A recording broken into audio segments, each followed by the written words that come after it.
bentrovati, nuova puntata di Die Pro Die. Avete visto molte delle immagini di una grande partita presentata dalla Nazionale Artisti Sardi. Noi siamo in compagnia con il presidente Umberto Graziano. Certo, è stata una grande giornata, questa di Porto Torres, in occasione poi, in occasione di una grande occasione. Grazie per il presidente. Sei presidente della Nazionale? Sì, vabbè. No, perché c'è qualcosa che non va? No, è che è difficile portare sulle spalle un titolo simile rispetto ai personaggi che fanno parte della nazionale, insomma.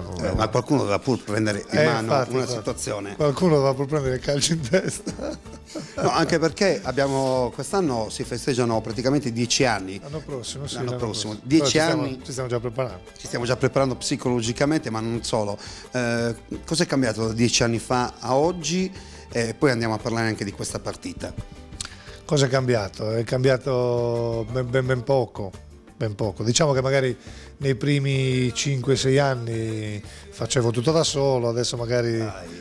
Nel senso che organizzativamente non mi occupavo praticamente di tutto, adesso invece si è formato un direttivo un po' più ampio dove ci sono stati divisi un po' di compiti che ha alleggerito insomma il mio lavoro in questo senso. Anche perché poi quando abbiamo iniziato, io mi ricordo, ti organizzavi tutti i pullman per muoverci da una parte e dall'altra, tutto a spese esclusivamente nazionale, no? Ah sì, certo. Ecco.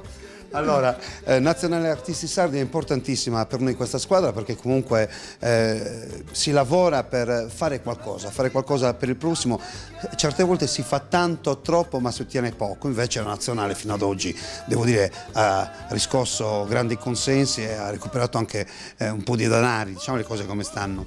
Sì, mi ricordo che quell'idea della Nazionale di fare le partite di beneficenza nacque proprio per l'esigenza che c'era, perché tutti quelli che fanno spettacolo vengono chiamati periodicamente ogni anno per fare le cose in beneficenza e all'epoca ricordo che molti di noi dicevano sì, però noi andiamo lì, suoniamo, cantiamo, facciamo, però non sappiamo mai poi in concreto cosa succede con i denari che vengono raccolti.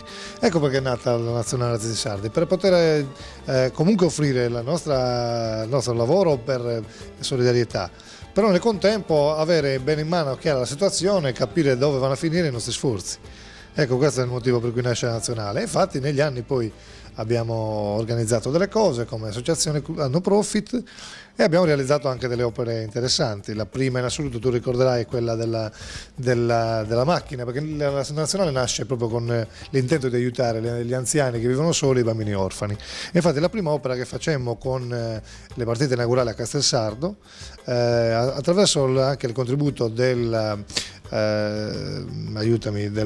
servizi sociali del comune di Castelsardo, abbiamo acquistato una macchina Zafira 6 posti che poi è stata consegnata a Bitti, che poi è stata consegnata in una partita successiva a Bitti. Invece era stato fatto per sensibilizzare al problema dei detenuti del carcere di Mamone. Infatti in questo senso gli artisti sardi spaziano un po' le motivazioni che poi sono alla base di molte iniziative di cui ci rendiamo partecipi, non sono sempre per gli stessi motivi, variano di tanto in tanto, un po' come l'ultima che abbiamo fatto a Porto Torres, di cui abbiamo visto le immagini, dove invece stiamo ancora vedendo le immagini. Tra l'altro, a proposito di questa partita, vogliamo ricordare, noi proprio pochissime settimane fa siamo stati coinvolti relativamente, perché poi l'organizzazione è stata curata personalmente dalla Nazionale Artisti Sardi, che ha coinvolto, anzi direi a sua volta, quella che è la Nazionale di Isole e Cassintegrati, che era tra l'altro formatasi lì proprio per questa occasione, cioè i cassintegrati con tutti i problemi che hanno, insomma, che fanno qualcosa per il prossimo, e poi gli amici della Porto Torres Calcio. Allora, state proprio vedendo in questo momento l'assegnone che abbiamo consegnato a questo grande reparto pediatrico, un assegno di 4.500 euro, credo. 4.035,57 per essere esatti.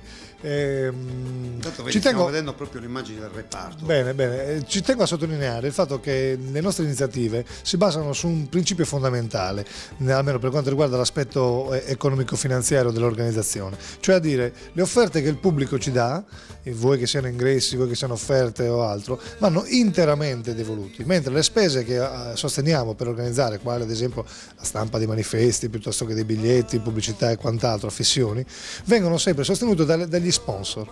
Questa è una regola che ci siamo posti da quando abbiamo iniziato questa attività e credo che sia molto importante che la gente sappia che quando ci dà un euro, quell'euro va allo scopo per cui è stato donato, mentre ripeto le spese con gli sponsor che giustamente avendo lo sponsor stesso un ritorno in termini così pubblicitari è giusto invece che magari quel denaro si possa utilizzare proprio per le spese vive che si hanno per organizzare queste cose. Intanto avete visto mentre si parla, caro Umberto, in sovraimpressione, lo dico anche agli amici telespettatori, in sovraimpressione quello che è il sito della Nazionale Artisti Sardi. Io ti devo fare un grande complimento perché se tu e i tre sardi non aveste avuto questa grande idea, insomma, probabilmente oggi la Nazionale Artisti Sardi non ci sarebbe stata. Poi molta gente ha copiato, molta gente inventa, però sta di fatto che noi fino ad oggi siamo riusciti veramente a recuperare tantissimi denari devoluti veramente al prossimo. Assolutamente, però mi preme sottolineare che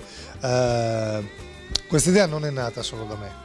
Nel senso che io sono stato poi quello che ha fatto tutto, insomma ha mosso un po' le acque, però ricordo ancora il momento in cui abbiamo deciso di creare questa nazionale ed eravamo una tavolata a cena in un ristorante qui a Sassari e nella tavolata non c'ero solo io, c'era anche Paolo R, c'era Paolo Zannin, posso dire una cosa? C'era Lucio Soro. Ecco, ma a parte, adesso ne nominiamo qualcuno, insomma, quelli col quale è iniziata poi la nazionale, sì. Però scusatemi, non è per fare pubblicità, però dobbiamo fare un ringraziamento grandissimo a questa grande struttura sarda che insomma loro affittano le loro strutture. Stiamo parlando di Rock House Blue Studio. Quindi Rock House Blue Studio, un saluto sicuramente ad Alberto e a Paolo R che ancora una volta insomma si sono prestati a donare gratuitamente in questa occasione anche qui a Porto Torres la loro struttura. Anche tu partecipi spesso a queste iniziative di beneficenza e nella totalità delle situazioni il service viene pagato dall'associazione. No, e sai quanto costa un service al giorno d'oggi, soprattutto della qualità di quelle Rock House Blue Studio costa, mentre noi abbiamo come associazione abbiamo il vantaggio di averlo gratuitamente attraverso loro, non è poco, però tu hai fatto i complimenti a Rock House, ma questa associazione vive anche perché viene esposta dai media, per cui un ringraziamento va fatto anche a te perché hai sempre seguito la nazionale e gli hai dato quella visibilità in più che serve poi in questa occasione, quando fai le manifestazioni se non arriva la gente che dà un contributo, noi possiamo essere i più bravi del mondo, ma invece i media hanno un ruolo pressoché fondamentale. Allora, noi ci fermiamo perché praticamente siamo arrivati al termine di questo spazio che è Die Pro Die, ma state con noi perché continuiamo sempre da questo studio, continuiamo la chiacchierata insieme a Umberto Graziano e parleremo anche di spettacolo perché Nazionale Artisti Sardi implica il fatto che ci siano degli artisti. È ovvio. Quindi prossima puntata vedremo anche qualche scorcio di spettacolo. Grazie ancora a voi che ci avete seguito, grazie a tutta la Nazionale Artisti Sardi, grazie a Rock House, ma soprattutto in questo caso grazie a Teleregione che ci concede questo spazio. Ciao a tutti, arrivederci.